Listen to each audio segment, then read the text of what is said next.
All right. Well, this is probably our favorite topic in this group is decluttering, and some of it has to do with the fact that now, like I'm looking at the group, and then tonight maybe not so much, but very often it's an age thing where you want to, you're thinking about all this stuff that you don't want to leave behind, But I did expect to see my friend Anne, I know that she had decluttered. I had sent out an email suggesting that the people in this group might like to declutter before the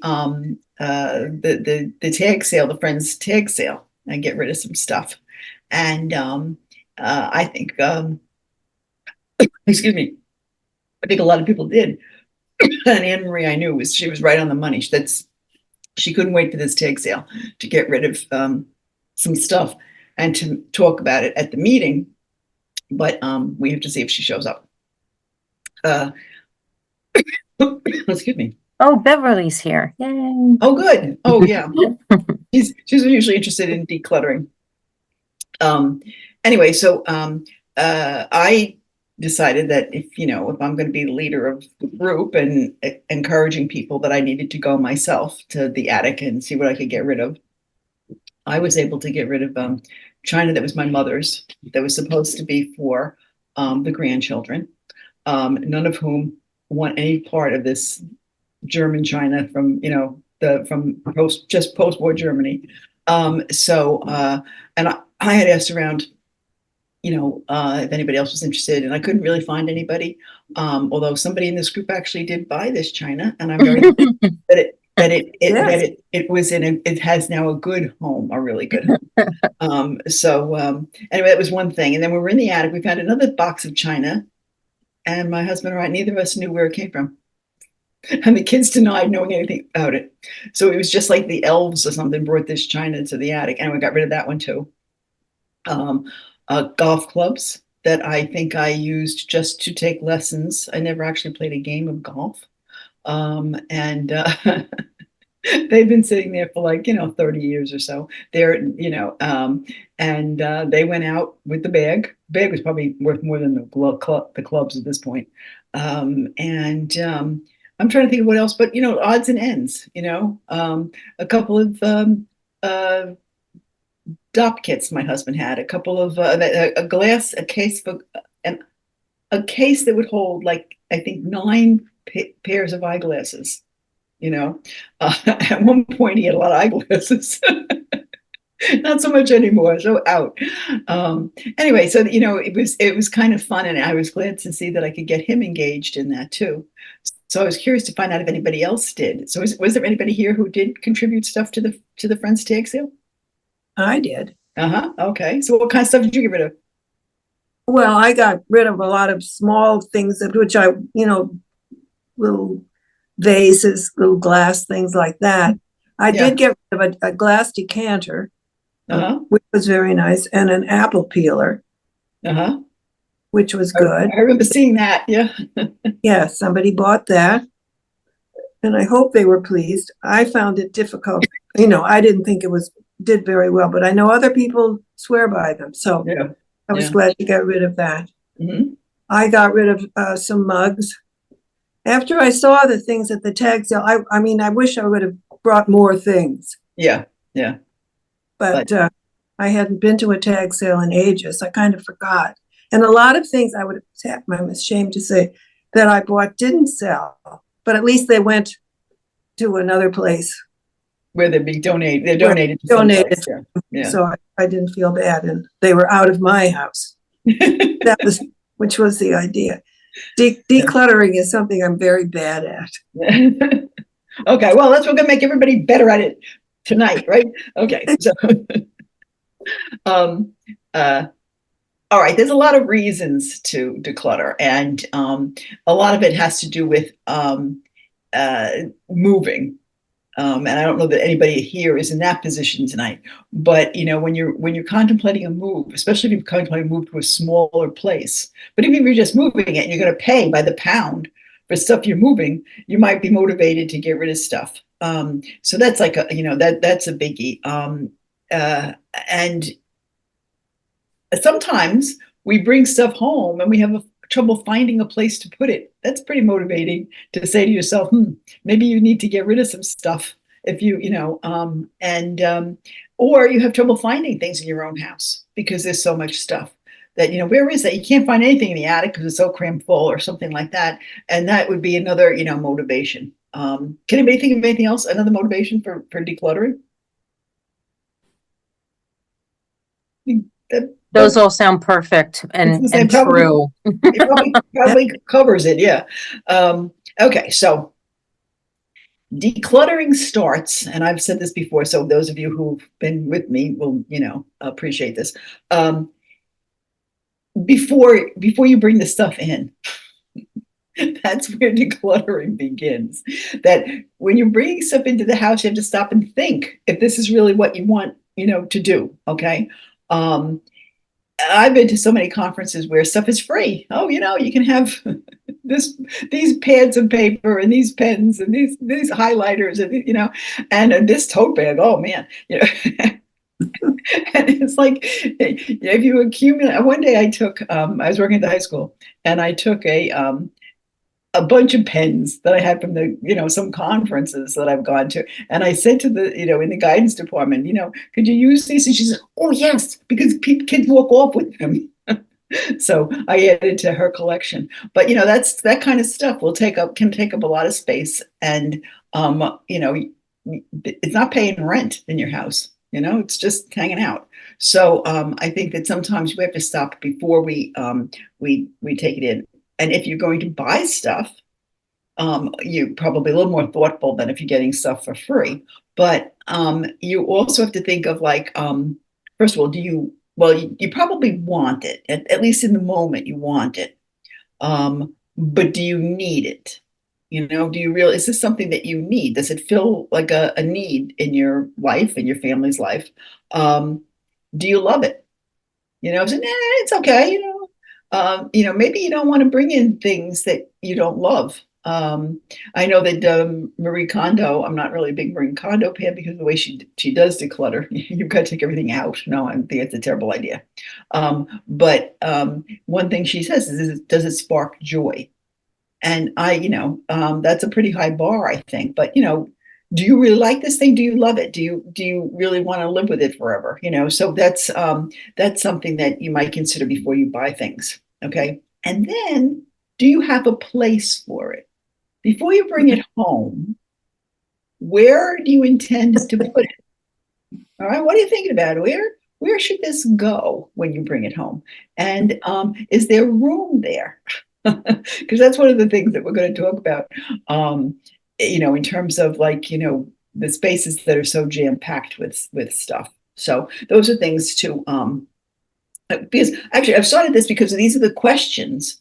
And, as I was reading through some stuff to kind of rev myself up for tonight, I was struck by how many questions there were. So the questions that I just said, do you want it? Do you need it? Do you love it? Okay. Do you have a place for it? That's 4 questions right there. And then when you're decluttering it, what will you keep? What will you toss? And what will you give away? So that's another whole level of questions that we're going to get to.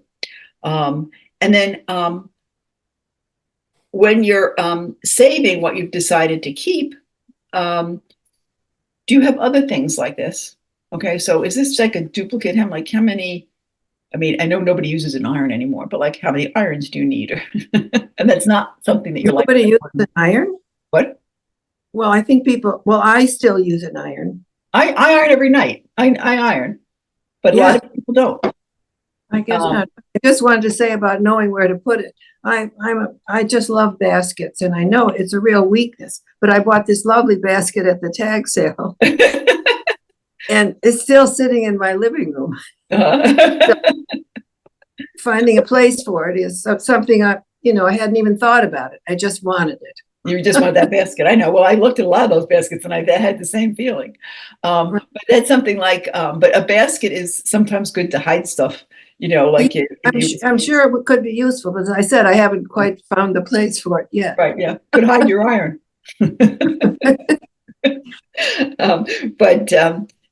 So, but I'm amazed at some of the things now that kids don't even recognize. Old phones, the desk phones that with a cord on it. They don't have any idea that that's a telephone. They don't know what an iron is. They don't know. I mean, there's just so many. They don't know what stockings are. It's really interesting. Anyway, then the other thing when you're bringing something home is, where would you look for it if you needed it? And that's a question also, like for when you're putting something away. When you brought it home and you're going to, where would you look for it? Especially if it's a little something or other. And that's, because, if you've got so much stuff and you're getting stuff lost, if stuff gets lost in your house, you have to be able to think about, like, if I was searching for this, where would it, and that's where it should go, where you think you would look for it if you couldn't find it, where would you look? What happens is, and this is where all the questions come in, that place might have other things in it. What's in there? Can some of that stuff go? So it becomes like a whole process of like, okay, this is the ideal place for this. And there's 4 or 5 other things in there, right now, and it's not going to fit. So what can you take out? Is there something that you could just get rid of, that you don't use anymore? Is there something that might function better in another place? So those are the kinds of things, that will just make life like easier for you in the long run. So that's something that, that you should consider, like where this thing is going when it comes home. And it's the same thing when you get a gift. Am I going to keep this gift? Do I really want this gift? And if I do, where's it going to go? And is it going to fit? And, that sort of thing. Okay. All right. Now, for actual decluttering, where do you start? All right. That's a question that a lot of people have. And there are a lot of different answers. It really depends on you, because what you want to do is motivate yourself. All right. So you have to think about what would give you the biggest bang for your buck. And sometimes it just means starting small. If the task just everything seems, oh, my house is such a mess, start with a drawer. You don't have to start with something big. Start with a drawer or a shelf and just concentrate on that. Then, or it could be the room that everybody sees when they walk into the house. Okay, the living room is like trashed all the time, or whatever it is. And if that's what people are going to see, that might be your motivation to work on that area. That's what you want to do. So it might be a room. It could be a drawer. Could be a room. Could be a shelf. Could be a closet. Because it could also be whatever's bugging you the most. Because, probably nobody here remembers Fibber McGee's Closet. It was really a radio program before my time even.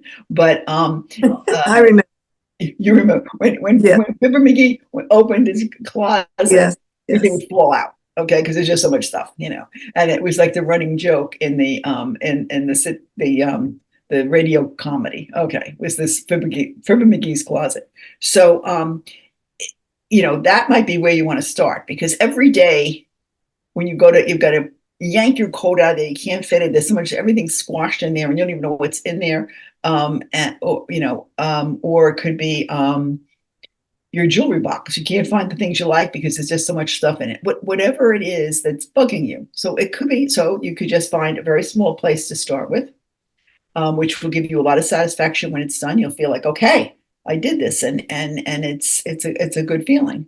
Or it could be something where you feel everybody's watching you, or everybody has might have an impression of you because of the mess, the stuff that's out, or the stuff that's not organized. Or it could be, pretty much the thing that is just on your nerves, really getting on your nerves. So, and you can probably think of something right now. You don't have to share if you don't want to, although I'd really love to know. But what did you think of when I was talking about these different things? Was there something that you said, oh yeah, that's where I would start? Nobody? Well, I like the idea of a drawer. A drawer, yeah. A drawer. It seems manageable, right? It's like it's something you can manage. So, Yeah. is No, that Beverly? Yes, it is. How you doing? I don't have anything to eat, so I have to cook. Oh, gee. I All have right. like nothing, absolutely nothing. So as I'm standing here in my kitchen, I'm looking at my entryway. Like I have a little area and I have 2 chairs and a bookshelf in it. And that's what everybody sees when they come in. And it looks like a horror show. My Passover stuff is still sitting there. And you talked about baskets. I have baskets and I haven't gotten up on the ladder to put them up high. And no, that's what I'm going to do first. Okay, There's not even a doubt about it now that you're Okay. talking about it. So thank you for that. Yeah. Okay, so you're gonna be listening to us anyway while you're cooking. Yeah, I'm here. And if I have something to say, I'll unmute and all that. Okay. Right. Terrific. Glad to Glad be to have you aboard. Oh, thank you. Such good stuff. Okay, good. Okay. Okay. So, all right.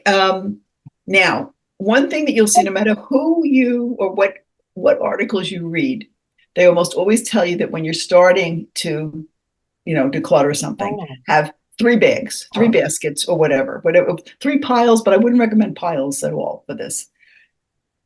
For throwaway, because you're bound to come across something that you're saying like, why am I keeping this? Where did it come from? And out, it's garbage. Okay. And then there's stuff that's like, really good, but it doesn't serve you anymore. And that stuff can go in the, that can go in donations if you have a place. And so think about where you might bring, the things that you want to donate. So we gave people, for our tag sale, we gave people a perfect place to donate their stuff right in the neighborhood here. just bring it for the tag sale. But that was a one-off. So you might be a goodwill person, or you might be have a religious charity or something along that line, and know what they take, because you don't want to dump stuff on them that they're not going to be able to use. That's going to be a burden to them. So you have to kind of get their guidelines for what's appropriate. But you can, but that's, so find a place to donate stuff. So that, when you finish with this project, it can go. You can put it right in the car and take it to wherever you're going to take it to. So it's throw away and give away. Because that donation could be somebody in the family who would just love to have that gaming table, or love to have that big stew pot that was Aunt so and so's, or something along that line. Like it might be a person that you can think of that would really like this, that, or the other thing. And then the last one is relocating stuff. Okay, it's clutter here, but there might be a better place for it. There might be a place where it would be appropriate to, where it would be useful and appropriate and fine in your own home. So that's stuff that would go in a separate basket to be, and you walk around your house with your basket, putting stuff back where it belongs. So that's that's another possibility. There is relocating stuff. It's only clutter here. It's not necessarily clutter or stuff that's not useful. It's just that it's not serving its purpose here.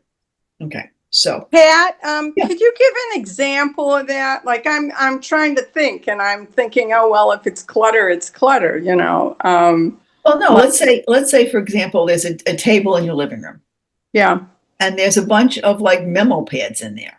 Well, you never write anything, or I mean, like not somebody might, but some people might not. That might not be where they would be looking for a memo pad.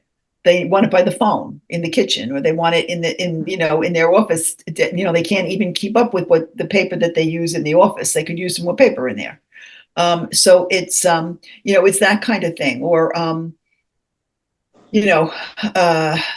like there's a drawer full of pencils in the bedroom, but you're not really writing too much in the bedroom usually. I mean, unless you have a diary, you put it in at night, you do it at night.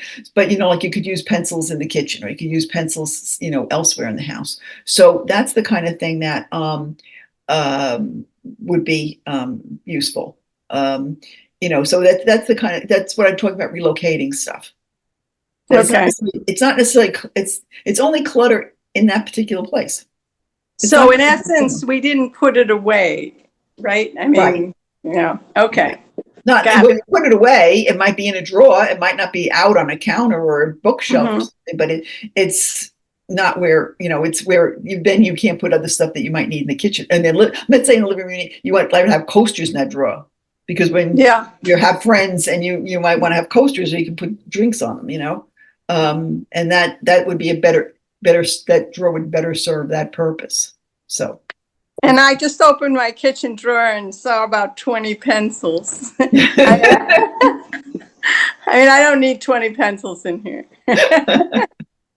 Well, I find pencil holders very helpful. I'm a crossword person. I do a lot of crosswords, so I have pens. I have a pencil holder, in my office. I have a pencil holder in the kitchen. I have because I have a desk in the kitchen. There's a desk, so that can be helpful. But it depends on whether it's if you don't really write anything in the kitchen except maybe an occasional a grocery list or something, you don't need 20 pencils. So. Okay, thank you. Okay, all right. So so you're relocating stuff. Okay, and then one of the most important things is once you have your boxes and your bags or whatever you're using, and you're calling it a day, bring the trash to the trash can right then. Don't let that bag sit around so you can change your mind about stuff, or so somebody walks in and says, what's all this going on here? So take the trash to the trash. Have a place to put the donation. You can put the donations probably right in the car.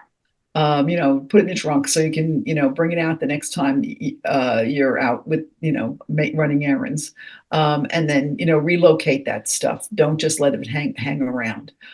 So then so you're moving along. Then you've taken your little area and you've done your 3 bags or whatever, and there's a lot of other places in the house that you want to do, but not, it doesn't have to be immediately. You don't have to do it right away.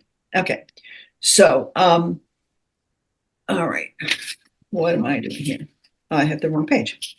That's what I'm doing. Okay. All right, and then really, when I say donations too, I'm also thinking about, and I've said this about family or friends or whatever. If you can think of somebody who might like this thing that you don't want in the house anymore, but it's serviceable, take a picture and text it to them and say, interested? And this way you'll know, is it going to be a donation to charity? Is it going to be, something that you run over to a friend's house who might be delighted to get X, Y, and Z? If you, this isn't a crew that has like small children, but I always found it handy for whichever was my youngest kid at the time, to have a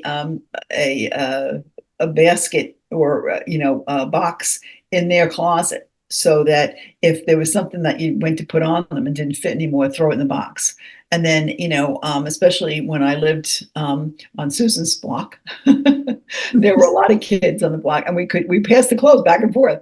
You could bring the box of clothes that you had to one that was next in line in size wise, so that.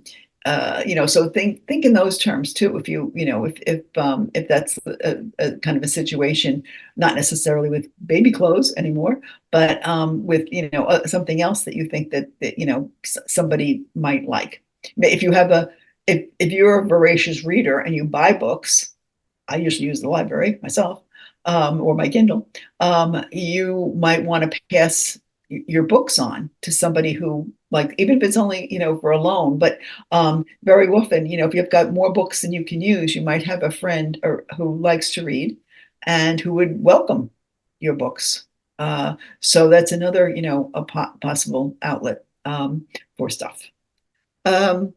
Okay, and we talked about relocating things. Okay, and all right, so one benefit of starting, and I think I've said this, but of starting small and limiting what your first project, your first task is going to be, even if it's a shelf on the bookshelf, or a couple of shelves where you're going to like weed out things that you don't want anymore, or things that are in bad condition.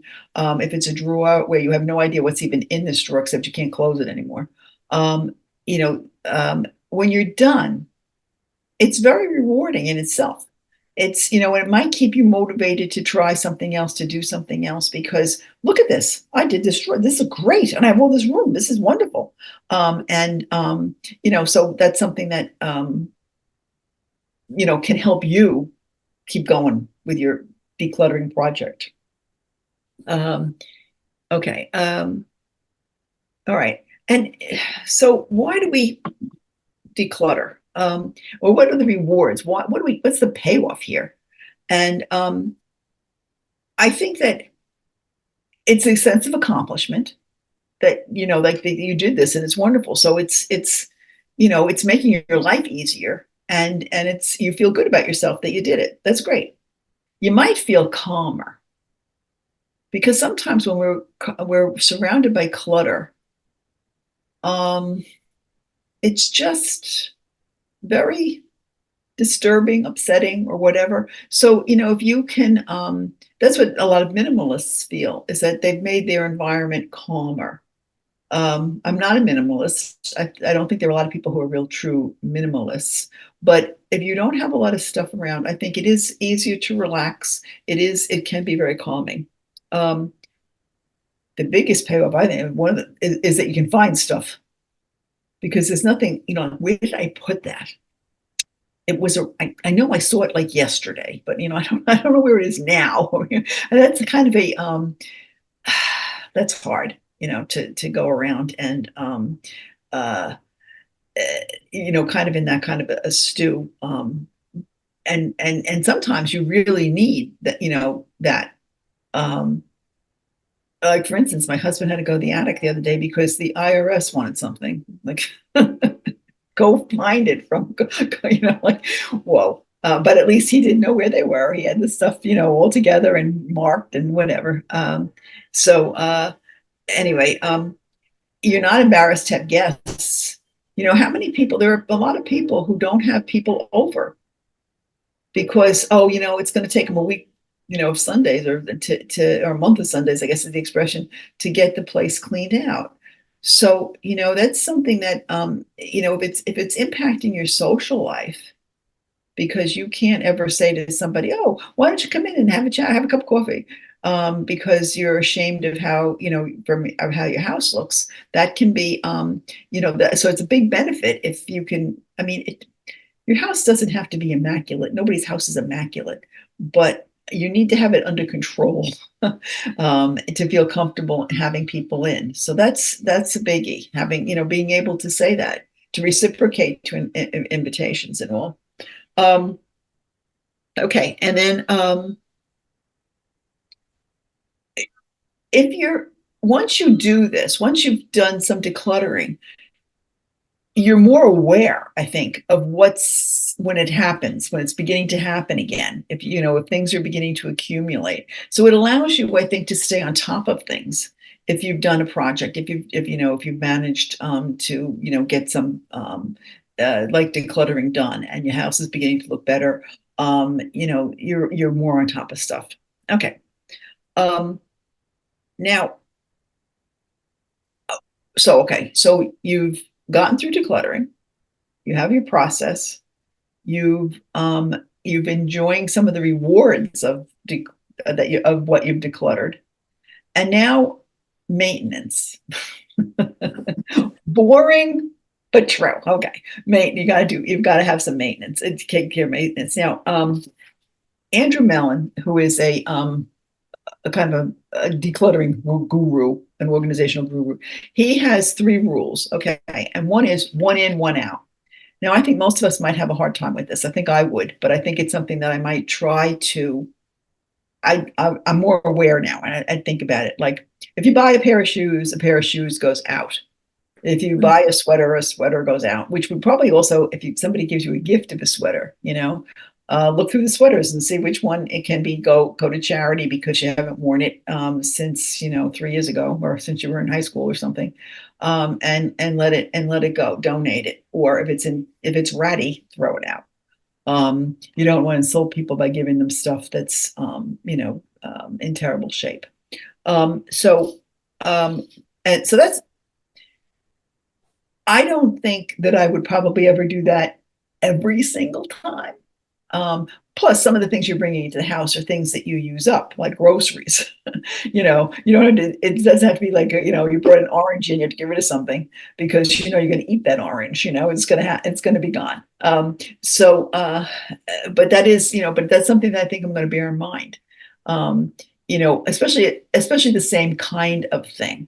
Like how many sweaters do you need? So if you've got a dozen sweaters and you're getting, maybe you can let one go, especially if it's one that you're not wearing anymore, or that's in ratty condition, or whatever the situation is there. A dedicated home, and we talked a little about this before, or I talked a little. I'm running on and on here. A dedicated home for something. Have a place. Everything you own should kind of have a place. Even if it's general place, like not a specific place in that drawer, but that drawer. So you would know to look in that drawer, or you'd know to look on that shelf, or you know to look in that crock with the kitchen utensils, not the other crock. Just so that it makes it easier for you to function if you can find stuff. So if everything has a home, and it can't be, it could be here, it could be there, it could be the other place, then, like you're running around like a chicken sometimes trying to find some little doodad that you need. You need it, you got to find it, but it could be in any one of a dozen places. But if each thing you have kind of lives in one place, even if it's not always at hand, but you know where to find it, so it'll take you 2 seconds to go get it and bring it, to where we need to use it. I think that's a very helpful thing. His third rule is when you take it out, put it away. And that kind of goes along with having a place for something, that a home where it lives, but then you have to remember, once you've removed it from that, you've got to return it to that place. So I think that's also a very kind of a crucial thing, is to have a particular place for, something. So I think actually that's pretty much, what I have to talk about. Any questions or I really want to hear what you guys have to say, but there's not too many of us tonight. I'm surprised. Maybe I didn't publicize this enough. So, Susan, what are you working on? Well, you really have inspired me, Pat. One of the things that's bad for me is my own dresser. Uh-huh. And that's something that I know I can do. I just have to do it, to get it out and straighten it and get rid of a lot of things that are just there taking up space. Yeah. Yeah. And I think because clothes, like it becomes like, well, this is still useful and it still fits me, but if you haven't been wearing it for, a while, or if it's, it probably, maybe it could go, or, even to be donated, Right. No, I think I can do this. And jewelry, at the tag sale, I had never thought about bringing jewelry, but I was interested, in fact, what the jewelry is a hot item at a tag sale. Yeah. No, we probably didn't sell it all, but there was a great deal of interest in it. Yeah, I thought so too. I was surprised. Yeah, and I thought lots of things that I never wore, and I will never wear. But of course, my earrings are all clip-on. Yeah, yeah. So they're worthless to everybody than me. Well, the thing is, but if you really liked a pair of clip-ons, you could wear them if you have pierced ears. Like it doesn't preclude you from wearing them. So as opposed to if you don't have pierced ears, you can't wear more. You couldn't wear my earrings, But what, the jewelry. That's interesting that you say jewelry, because I was. I worked in elementary school. I joke that I wore beads a lot. I like different stones. Like I have jade, and I had rose quartz, and I had lapis lazuli, and I had like a lot of beads. And I would only wear like one strand of beads, but I had a kid who drew a picture of Dr. Manning, and you can tell it was Dr. Manning because they had beads. The stick figure was wearing beads. But the thing is, I'm really not wearing them now much because I don't, jewelry. I'm not wearing a lot of jewelry, but I'm, like that's kind of thing. Like I'm not ready to get rid of. No, But there's and probably, that if you- I look, there's probably other things that in the jewelry that I could easily get rid of. Right. So, but that's a good thing that, to think about the jewelry. Because No. I think a lot of us, when we get older, don't wear as much jewelry as we did when we were younger. That's for sure. I mean, like, I have so much hanging, and you know what I do with my jewelry? I hang them in like shoe holders in the closet, just vertically. Yeah. With those big square things. And there's stuff I haven't gone near in several years, but I don't know whether it's because of the pandemic or not, Well, that's a big thing, because who was getting dressed up and going out during the pandemic? You're wearing masks. You weren't going to be wearing, necessarily earrings and beads, like, Yeah. So I think that's the kind of thing. I think with the jewelry, you really have to ask yourself if you would wear it again, because, maybe you're not wearing this because you don't have anything that it would go with, but you love it. If you still love it, and you might wear it in the future. I don't think that I would necessarily ditch the jewelry. Could be, first of all, because it doesn't take up a lot of space, as long as you can find the pieces that you want. But if you look at something and say, why did I ever buy this? Yeah, let it go. That it's not, and I'm sure that we all have some of those pieces. It's like, every time you look at it, it's like, well, I'm not wearing that today. You're not going to wear that. So, those are things, like I have some earrings like that I need to definitely get rid of. That, I should have thought of those for the tag sale, but I didn't. So, and you're talking about not finding stuff. So I might have to go to Canada later on this year, and I'm trying to find my passport, and it is not where I thought it was going to be. Yeah, mine is under my slips. Oh, which nobody's wearing slips anymore either. How about petty pants? Remember that? So anyway, I still do. Oh, okay. I don't have any anymore. Mine, they just fell apart. They shredded, Hi. So, that's a big motive. That was like a wake-up call that I couldn't find my passport, of all things. So, but the other thing I've been finding is that things I'm looking for, I'm now asking myself, well, in plain sight, where is it? Like I will look, it's so cluttered that I'm looking around, and it's right on the counter, whatever I'm looking for, but I don't see it. Yeah. So it's my big motivation. But what I wondered, if you could comment on cluttering in terms of this, doing it a little at a time is not working for me. Okay. And you might be a Marie Kondo kind of a person. I don't think I'm as extreme as her, but I think I'm more so. But like, from everything you've read, if you're more a Marie Kondo person, what do you think the minimum amount of time is that you would use? Like a couple hours or something? But I'm telling you, this little bit of the time is just backfiring. I'm not a little bit of a kind person. Okay. Okay. Well, the thing is, that's helpful. It's good to know yourself. Like that. Like if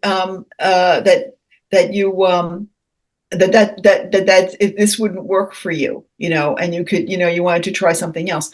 I would say the biggest thing is, don't take out more, I don't think, than you can put away in a day. Like, you don't want, you might say, okay, I'm dedicating this day to this, which is a big, huge chunk of time. But you don't want, at the end of the day, I think you should kind of have it, be able to square it away. At least get rid of your 3 bags or boxes, like at least get rid of the trash, put the donations in the car, and, relocate the stuff that doesn't belong, like in that room you're doing, or in, this big closet that you're doing, or whatever your project is. How big did you want to, like, what kind of project did you have in mind? Well, it's this front space, which if I had guts, I'd actually show it to you, but I'm not going to. mean, Yeah, I wouldn't, if I had a space that I was thinking, I wouldn't want to show you this office right now. yeah, I mean, so, but what's happening is, so it's got a wall of closets on one end of it, and Yeah. part of the problem is that there's too much stuff in the closet, Mhm. and it's not going back in, you know? Yeah. So now this is an entryway, you said? Yeah, it's the entry. It's like, you know, what is this? An 8 by 10 little area with plus a closet. And it's just, well, the other reason I have to clean it, and I really do have to clean it, because it's right next to the kitchen, and they're coming to fix my floors next week. And they're going to rip up part of it. And they said there's going to be a lot of mess and a lot of dirt. And I'm sitting there and I'm saying, that's bad. So so this timing of tonight was very good, because I really have to do that, you know. So now are you afraid that where are they going to do this? And are they doing that area? Are they doing your kitchen, or what are they doing? Well, the kitchen is about 3 feet from the area. So when they say it's going to be messy and dirty and dust or whatever it is, it's all going to go on top of that stuff. So I got to get it out, because in its current form, I can't even clean it, you know? Yeah. And the other thing is, they said that they need space to put stuff. And I'm sitting here and I'm saying, exactly where they're going to put stuff? Well, it's in space I have to clear out. So, so I don't know. I mean, that could be a 4-hour project, something, because, but I think that's the only way it's going to happen. It hasn't been happening any other way, you know? Yeah. I mean, but but the other problem is I haven't had time to do it. You know, that's a lot of time. You have to have a whole Yeah. Well, I mean, one thing I would say, if you're going to have anybody working in the house like that, you might also want to think about, because that closet, you know, could they put plastic over the closet so that stuff doesn't get in the closet? Because like a lot of projects create a lot of dust, and you know, you don't want everything in there to have to go to the dry cleaners after they leave, you know? Yeah. Well, thank you for that suggestion. That's very good. Yeah. Because sometimes we just had the painters a couple of weeks ago. So, you know, they did our bedroom and the kitchen. It's like, you know, the 2 rooms you really don't want to have to empty out, like. But one of the things they were very good about, where they, you know, in the kitchen, for example, they put plastic over the cabinets, and they came down to the floor. And you know, like whatever was, and the counters were covered then and everything. It was very good. Yeah. You know. Would you recommend them? I need somebody to paint my kitchen. Oh yeah, we'll talk, Mary. I have Okay. I'll email you. They're very good. Awesome. Oh, thank you. We've had them. They did the outside of our house at one time. We've had them over the years. Yeah. Oh, okay. Thanks. Okay. So there's a hand up here. Is that Hanley? Is that for a question? I missed your name. Hanley? Hi. Yes, question? I do. So I am very happy about this declutter. I'm going through a lot. I don't know. I'm trying to do this. They call it what's this word? I totally lost it. I got too excited. Where your house look almost like really clean, like nothing's really on the dressers or like a minimalism, like a minimalist. Thank you. That's the word. Okay. To be a minimalist. I'm trying. I really am. I have 2 younger kids. They're 8 and 4. So I know that's going to be really heavy, but I was like, if I start now, you know, it will get better when I get older. But my thing is that as soon as you said it for the third one, when you take it out, return it back to the place. Yeah. How do you get that part going? Because I'm telling you, when they take things out, like Miss Beverly said, I would, if I was strong, I would show it to you, but I don't want to be embarrassed either. But they would take anything out, and then it's on the dresser, and it's just out, and I don't know. Okay. Like in my head, as one mom to another, they're 4 and they're 8. Okay, so they're going to have to be told that they're not going to like incorporate that like for a while yet, you know. But if you say, like, for instance, if you have a cleanup time at the end of the day, you know, I know that it's funny to watch my grandkids now because, there were little songs that they would sing in nursery school or kindergarten or whatever. So it's like, clean up, everybody, everywhere, clean, like everybody do your share, right? And they, and they'll, when my son would maybe start singing that song, that his daughter is picking up stuff, so if it's the routine that, like a timer goes off 5 minutes before bedtime and everybody's got to scurry around, and they're getting a lot of praise for picking up, like, oh, you did such a great job, you might get somewhere. That sounds I'll good. try that this week because I should have tried that for myself, Clean up, Yeah, everybody. maybe it would have been a habit by now, You're always talking about habits, Pat, Yeah, I'm always talking about habits. And then that's the thing too for the kids, if that becomes a habit.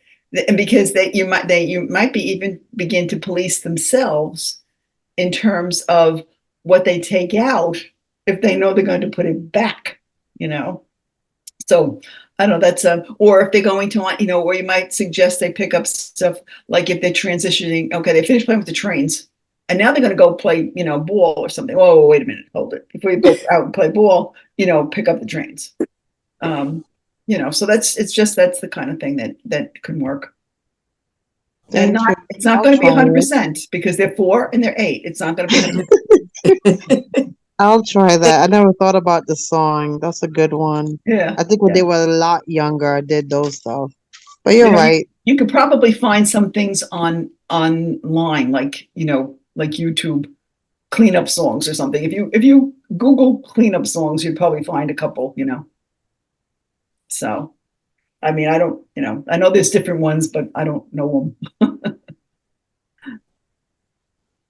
So. Oh, this was great. Thank you. Yeah.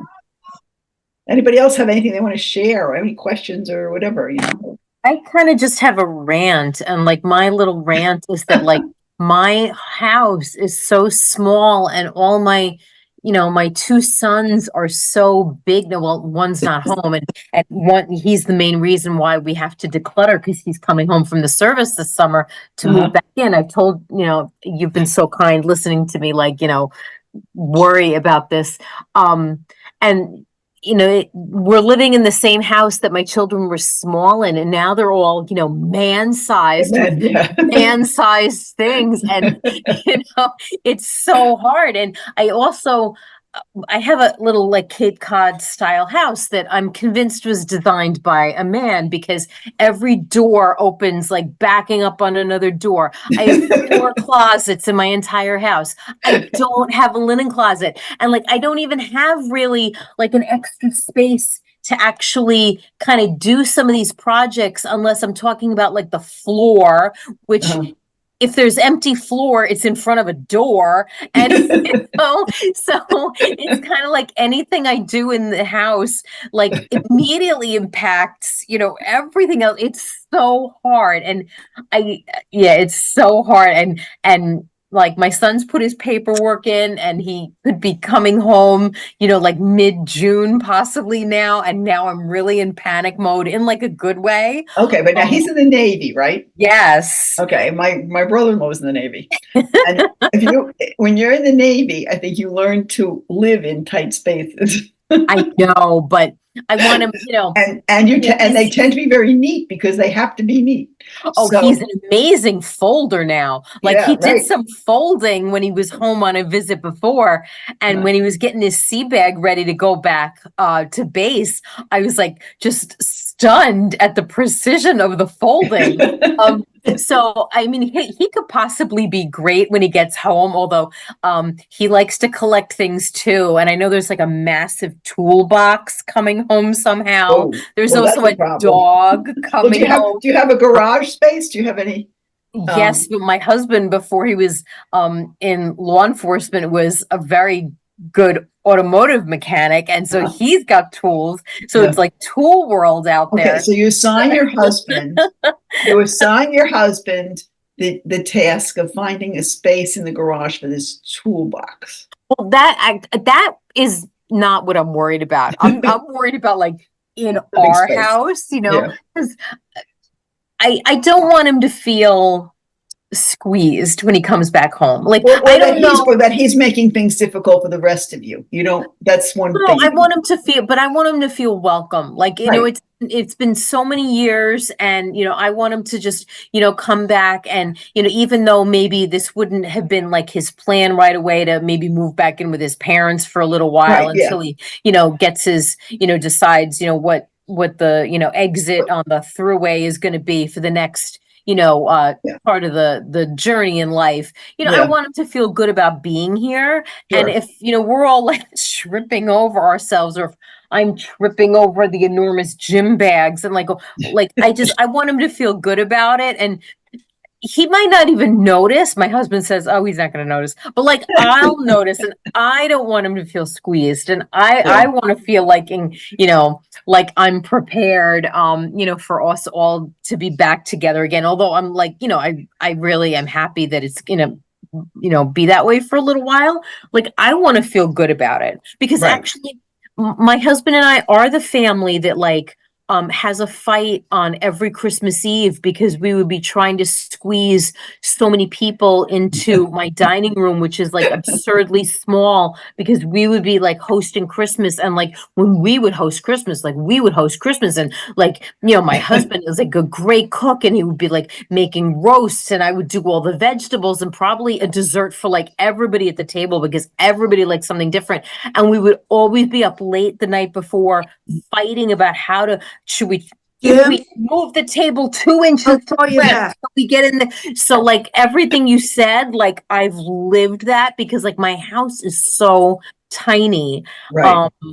And it's just really, really hard. And even when you want to undertake a project to make it better, you know, and then you're going out to work or, you know, somebody else is going, you know, it impacts like everything. So it's really hard. And then I have extra stuff home because I had a relative pass away a bunch of months ago and I have some stuff from her house and I have like a whole, you know, like big boxes of paperwork from, you know, the person who passed away. So like, it's, you know, it's like, whoa, it's like, it's a And the box lot. of china you bought at the sale. Yeah.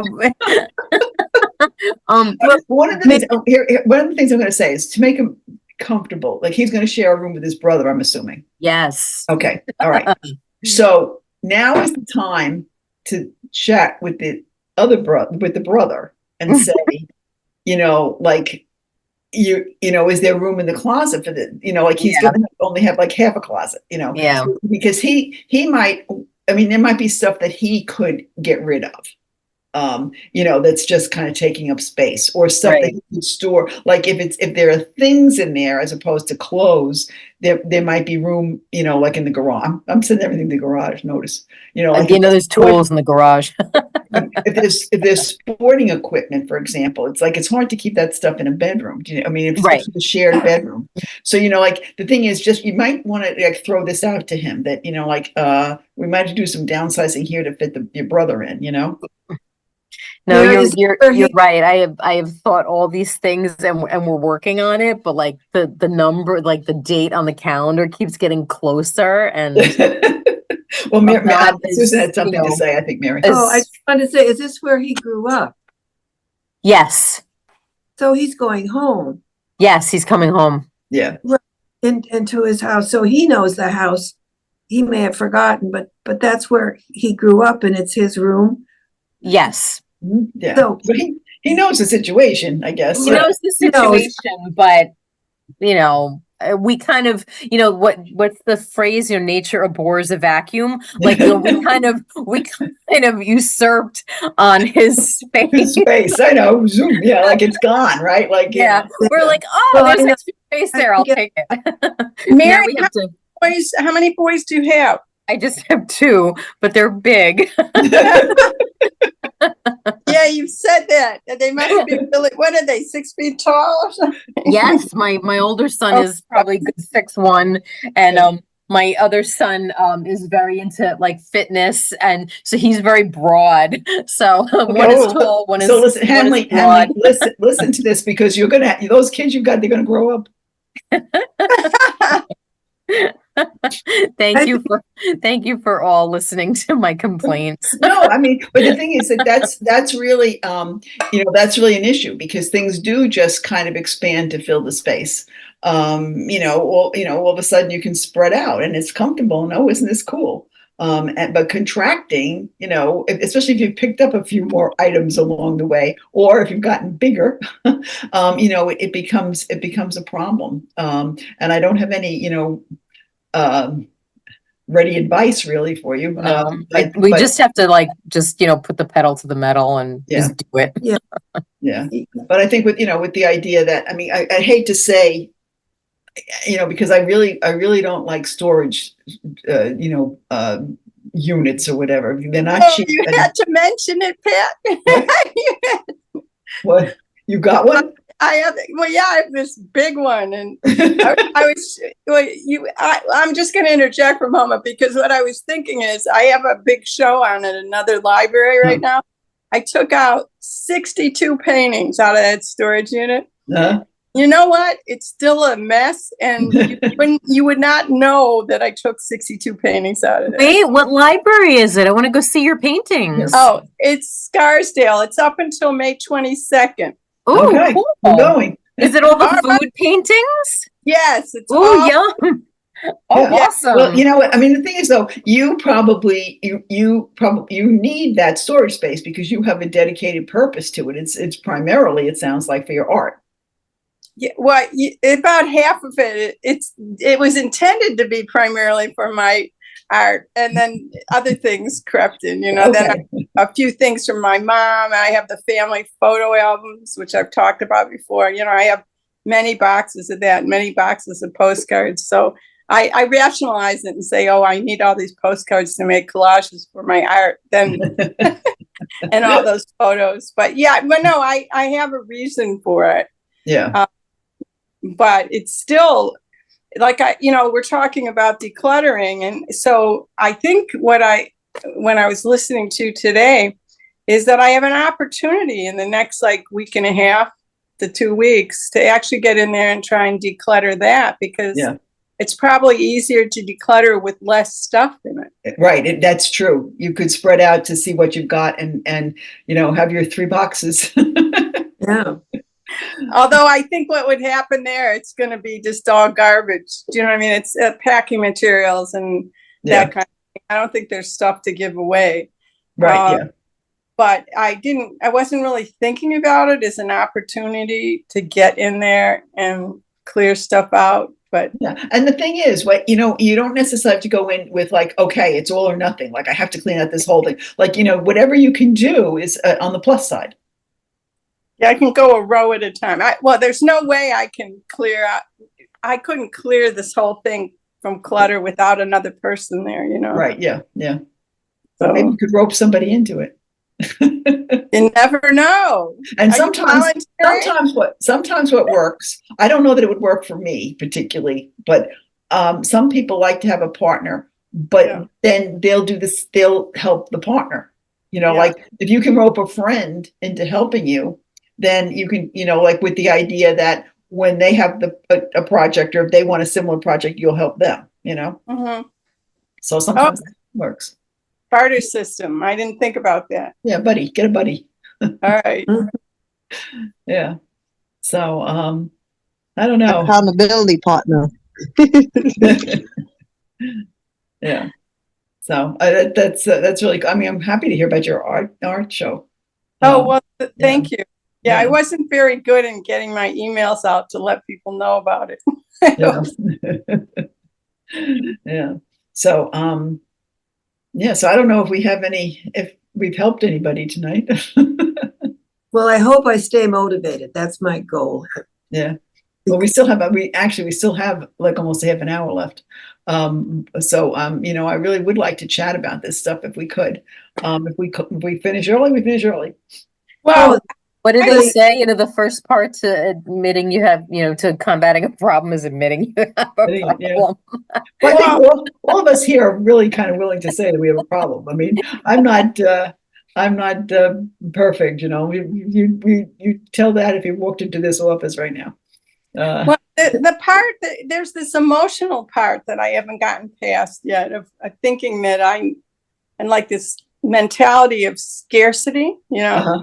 like I won't have enough packing materials, or what if someone buys a painting and I have to mail it and wrap it, and I have all this bubble wrap and paper here, and I'm sitting here.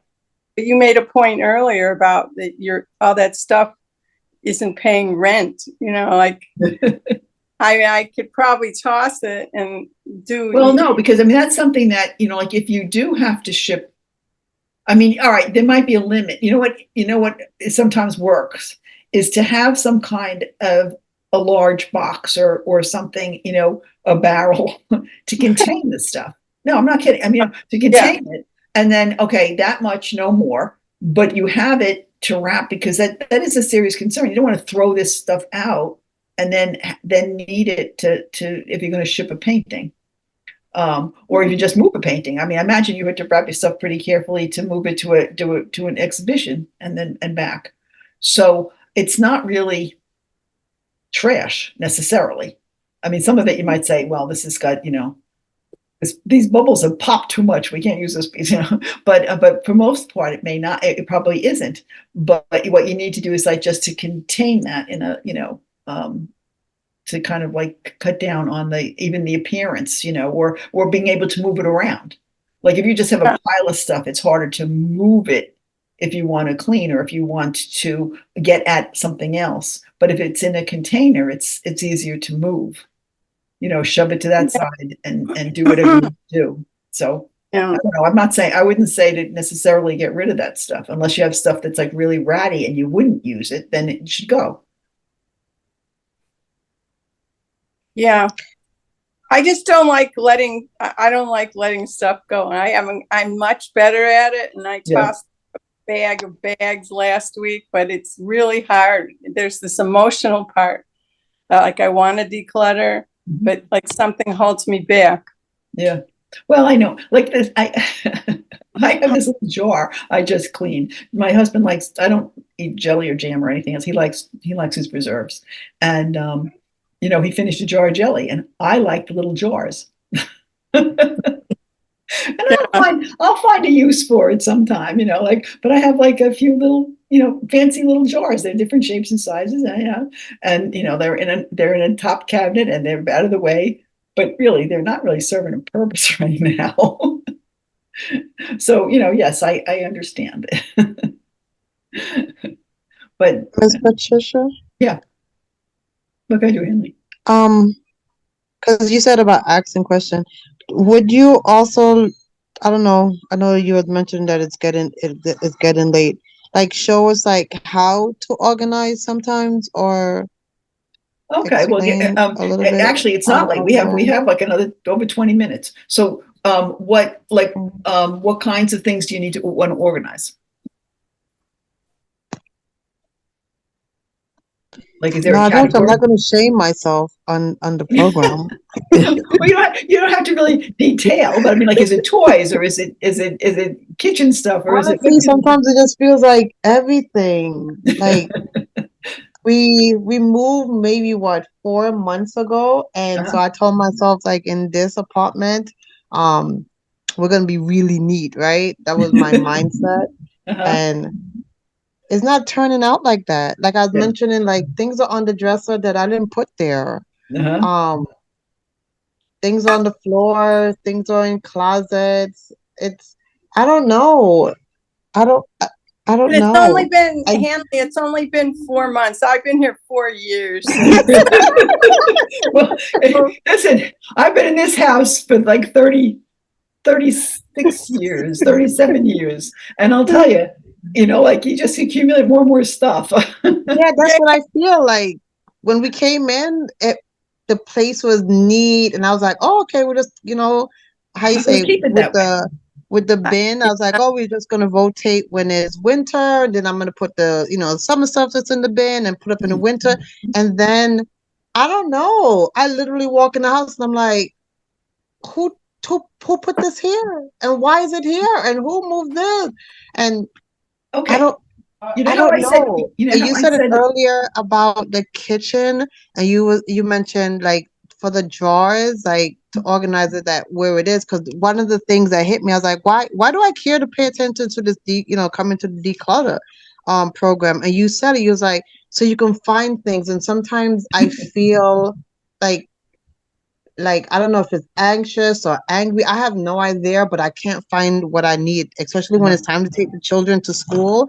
I will turn around and I'm like, oh my gosh, where is this? And why you don't have this? And I'm like, oh, it was here and it's yeah, not here anymore.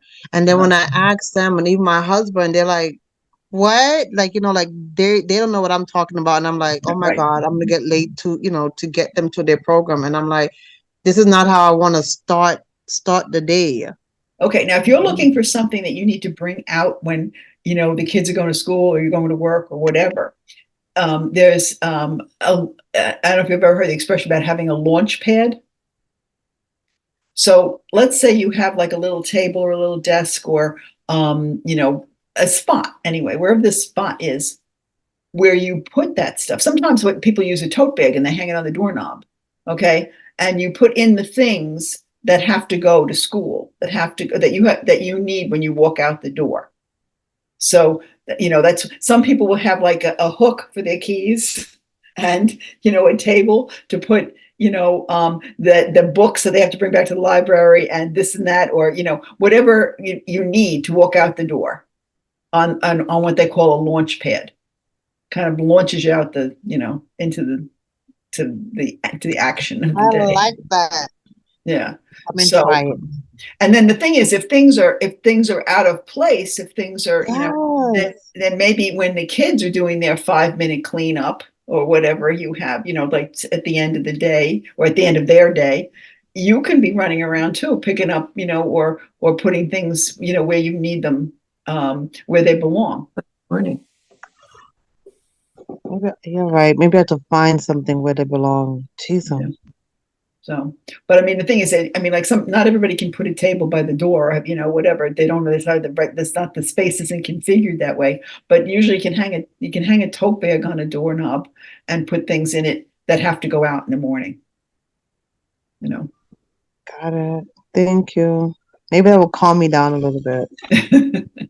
Well, I mean, and I understand about the anxiety. The thing is, when you can't find something, you need something, it kind of like, explodes. Yes. Wouldn't it be cool if you could train your kids to put their stuff in the bag when they came in the house handling? That's a funny thing. Like right after they do their homework, I always say, put your stuff up. I printed I'm looking at their rooms to see if I see it. I printed because I looked online because I told them I'm trying to get their life straight. I printed what's this thing? Something that about organize, like it says like when you wake up in the morning, you make your bed and it has a tickies on them, right? And I said if they do it for the week, they get a prize. Yeah. My husband is a little different. He gives prizes because you're cute, right? Like hi, and I'm like, but why you bought them this? But we're working on that on that's another thing we're working on. But they have a ticky, like make up your bed, put how you call it, get dressed in the morning, brush your book teeth. bag. Yes, and I asked, and I'm like, okay, everybody has their stuff. Okay, let's go. And then it's like, oh, mommy, I don't know what this is, and I'm like, but where is it? Always on. And then I go to the room to go get it because I saw it last night, and then in the mornings it's chaotic, and trust me, and it's always when we're walking out. We wake up, we need to go to school by what, 8:15? By 7 o'clock the children's already up. By 7:30 they're eating breakfast, so they have plenty of time. And I guess the part, because they have time, for some reason when I'm like, let's go now, it's, mommy, I don't know where your keys are, but it was in the key thing. Oh, the little boy was playing with it. Oh, the little girl, now they're arguing about who wasn't playing with who. And I'm going, I don't, is this every day? And I'm like, oh my gosh, I can't handle stuff like this. Because then I want to go out, be happy, start. I don't want to be one of those kind of chaotic person on the road. you know, yelling down somebody because they stop at the stoplight. They're supposed to, you know, I'm like, oh.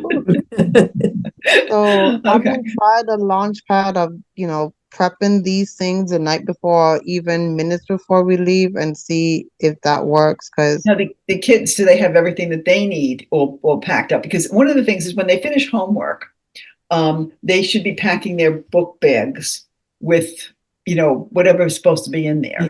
And the other thing is too, and it's homework like for mom and dad, is what's going on in school the next day? Do they need something for gym? Do they need to bring, you know, is it some kind of a special day, pajama day? They supposed to wear the pajamas or something, you know, like to know what is on, you know, because sometimes as kids, the school sends home schedules that this is what's going to happen this week or whatever. And so if there's anything special going on, or that they need to bring something else to school in addition to, you know, or they can play in the classroom if they have appropriate toys in the classroom if it's raining. Okay, so the forecast says rain, so they need to bring something they can play with at their desk or something, you know. So you know, it's like so when they're packing their book bags in the evening, which they should be doing as soon as they finish their homework, it goes, you know, they're packing up. And then you know, if you've checked the schedule, then you can say, oh, you should bring this or you should bring that, you know, and that goes in there too.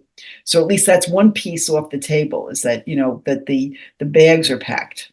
Because running around the house, I mean, and I don't know whether it's the kids' stuff that's missing or just your stuff that's missing, but you need a hook for those keys, lady.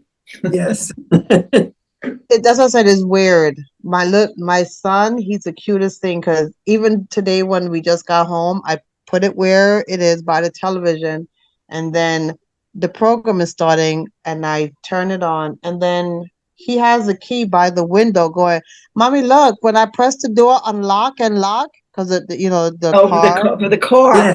he's like, oh, look, it lights, you can see it's locked now. And I'm going, why would you touch it? Can you please? Now Right. I'm going to put it back. And now in my mind, like you talking, like make sure it was actually put back. I'm like, what? Why would you touch it? All of a sudden today, he's Yeah. like, look, Mommy, look from the distance, look from here. And I'm like, please put it Okay, back. so now it seems that those keys need to be out of sight, like maybe in the dish cabinet Yeah. or something. As long as you know where they are and that's where they're going to live, so that you have them when you in the morning, that you know where to find them. But I have to like change of the. I'm telling you, I don't know. yeah, that is a Actually, I problem. keep my keys. When my kids were small, I used to have the same problems with keys. Mhm. And I got a big, like a, you know, like a dog latch kind of thing. And I would put my keychain on that. And then I would hook it like to my bag, because I have like an absurdly big bag that I carry around every day. And like the bag would be too big to be out of sight, like no matter where in my house, like I would see the bag, but like keys are small. And I realized that like when I was coming in from like doing errands or taking my mother someplace or wherever I was doing, if the kids were home, like with my husband or something, like as soon as I came in, they were like, Mom, did you get me something? Mom, where were you? And I would just throw my keys, because my attention would go right to the kiddos and not to my keys. And I would just dump my keys like everywhere. And then the next day would come and I would have to like get my kids out of the house and I would need my keys and I couldn't find them. And they're in the So- sofa cushions, right? I know.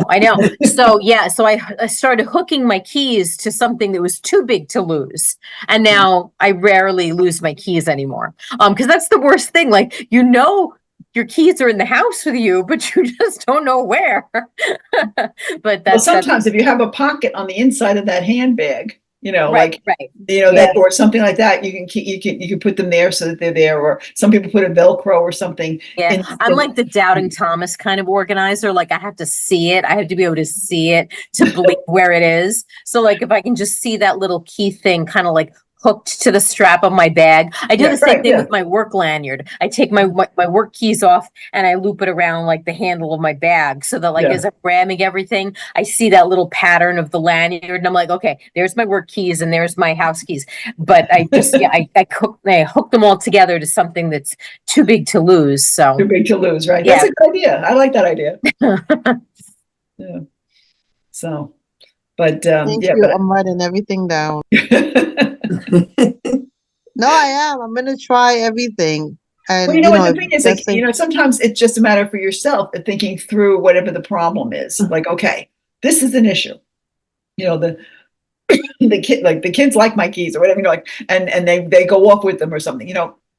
I mean that, and with the car, that would kill me because you'd be leaving the car unlocked, you know. But and then you think, well, what can I do with them? And like I said, you know, first of all, the keys should always have the same place, whether it's in a bag or whether it's on a hook or whether it's in on a shelf or whatever. They should always go back to the same place, because the keys just tend to, like, you know, they can be everybody's nightmare. The keys. I have a hook. We have a row of hooks in the kitchen now, near the door, that when we walk in, we come up from the basement, we go in the kitchen, and we pass this cabinet, and at the bottom of the cabinet we have hooks. You know, everybody's assigned a hook, so we know where to find the keys.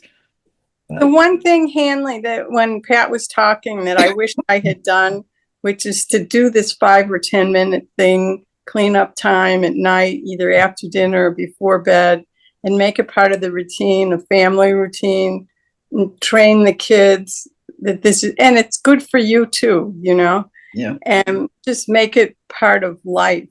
And I think that would have been a major thing to have accomplished, but I never thought of it. Make it sound so easy. Yeah. Well, you know, and when the kids are young, it's easier to get them in habits. That's what I'm trying to do, to get them in habits while they're young. Yeah. Well, just don't be too hard on yourself, though, because 4 months in an apartment isn't that long. No. So you work on what you can. And I mean, it sounds to me, not being a clutter expert, but you know, it sounds like what's happening is people are coming in and they're just not putting stuff back, and maybe you don't have the designated places. I mean, the other thing I did do since I started going on Pat's classes, in my kitchen, I taped on the inside of my cupboards where these things go. Like, you know, this is rice and this is canned goods. Wow. And so then when people come, they say, "Oh, you're so organized." And it's like, I mean, I have nice labels, but but it does help. And when like if your husband were putting things away, or when the kids, how old are they? Are they old enough to read yet? Yes, they are. They just normally bring the food in. They don't normally put it away. And They're 8, Beverly. You can make a if game my out of it. husband started put them on, he more just take them out of the bag and like place them on the, what do you call it, the counters and the table. But he doesn't go to the kitchen yet. Like, I will come in and go, they go in the freezer, and he goes, "Oh, I just didn't know where you want to put them." And I was like, "Oh, forget it." But maybe you put pictures on your cupboards and stuff, and then like you tell the kids to play a match game. You know, you never know. You ladies are creative. I love this. Hanley, how did you find out about us? Because I don't think you're on my mailing list, are you? No, Ms. Z. Oh, Yeah, we will come to the library, and then if I see anything that's like posted, then I'll reach out. I'll go on the library, sometimes internet, and then if I see it, then I'll like put it in my phone to remind me or ping me that a program is coming. And then sometimes Ms. Z, like if she sees me on it, she's like, "You like something like this?" I'm like, "Yes." Does Z have your email address?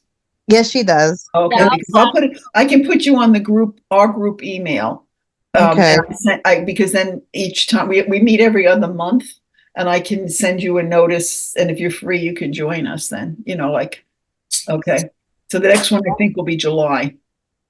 Pat, did you send more than one email around about tonight? Because I only saw the one, I think. No, you know, the thing is, there's been so much going on with the tag sale and everything else. What I did was I wrote one to say, you know, declutter, so you can talk to us at this meeting about your successes and decluttering for the tag sale, right? So I sent that one.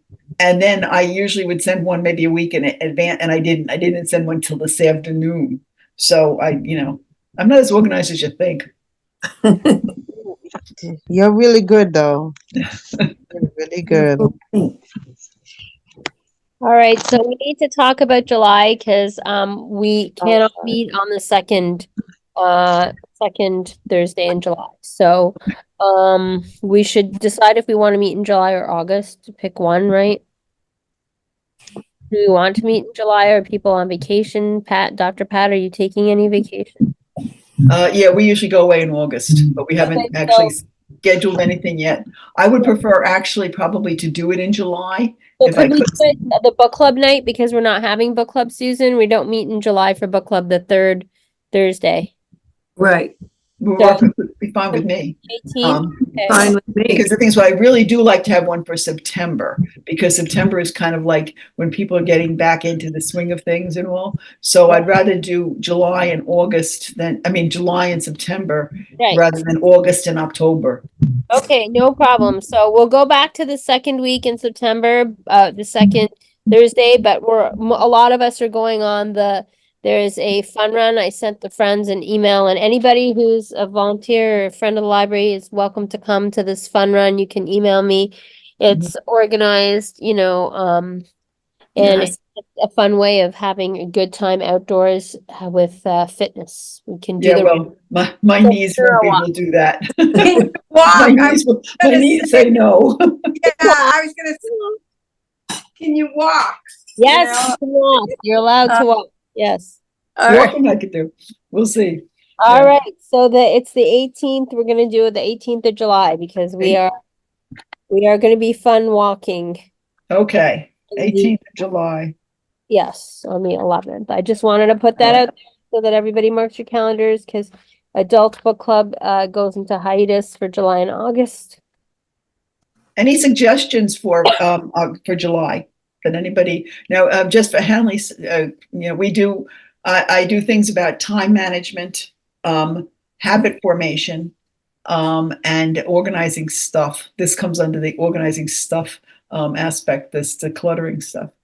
I'm in all of it. Time management, whatever you have. So it's not going to matter. Anybody else have a suggestion for our July meeting? Okay. I'm always up for managing decision fatigue. Decision fatigue. Okay. All right. Well, I'll write that down as a suggestion. I think that's kind of hard to get away from, actually. And that's probably one of the things that's why I don't get things done, so much, because I don't want to make the decisions. Yeah. Yeah. Well, they say sometimes like a mess is really just a bunch of postponed decisions. Yes. Actually, I think I did write that on one of the things and I'm going to be sending this to you. I'll send you the handouts. Like once, when you have this stuff that doesn't belong and you're relocating it to other places, I was taught that's, actually even deciding what goes out and what is good to donate and what's trash and those are all decisions. They do kind of wear you down, making all those decisions. Well, the other thing I discovered recently is I'm not doing this at night anymore because I really don't remember what I do. Because I'm tired, and then I don't remember where I put things. So I'm starting to do it earlier in the day, in the morning, with much more success. Good. Yeah, I think I get a lot done at night, but what I'm finding is no, because I'm going through it and I'm moving stuff around, but the next 2 weeks later, I don't remember what I did with it. So it's not working for me. That's another thing that's not working for me. So I'm going to stop doing it. Read a book instead. Yeah. So you just made a decision. See? Yes. Thank you. Thank you very much. Somebody private chatted to me about retraining your brain. That has to do with decisions, but also overwhelm, that type of thing. Who made that suggestion? Anonymous person. Oh, anonymous. Want to be, they don't want to be singled out. No, that's fine. That's fine. I'm just trying to. I just have to see. Thinking patterns, retraining your brain. Okay. All right. Yeah. How to get out of a rut, how to stay motivated, that all kind of falls in the cognitive domain, and there's strategies that you can use. Okay. I call it getting unstuck. Get unstuck. How do you get unstuck? You know, Okay. and stay unstuck. All right. Okay. I'll consider that one. I'm taking it under advisement. Sounds good. Okay. Yes. Well, we're Thank very grateful. Thank you, Dr. Pat. Yeah. And thank you for joining us, Hanley. It was nice to meet you tonight. And my regular crew here, thank you for coming. We'll have to drum up more business, more people, and get more people involved next month. Or in 2 months. In 2 months. I hope to have some good things to report. You Okay. guys are my organizing buddies. You see. Okay, good. All Very right. good. Okay. Thank you very much, everyone. Good night. Thank Okay. you. Bye-bye. Bye. Thanks.